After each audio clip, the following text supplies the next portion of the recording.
Sisters and brothers, the gospel today talks about the end times. Lots of tribulation and sufferings. There is an end time.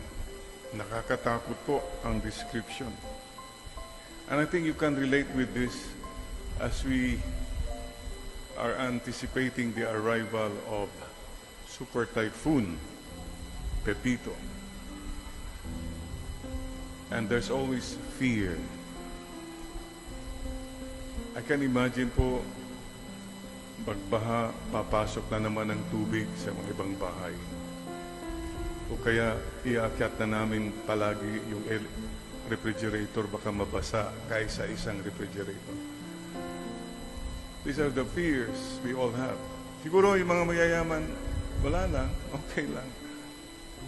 Sayang, napuspon yung party ko, mamaya sana part. Yun lang iniisip nila. But for many people, it's so much fear and insecurity. Makiisa po tayo in prayer, mga kapatid. At sana po, let's meet everything, face fear with faith. And with faith comes hope and joy. Kanina nga,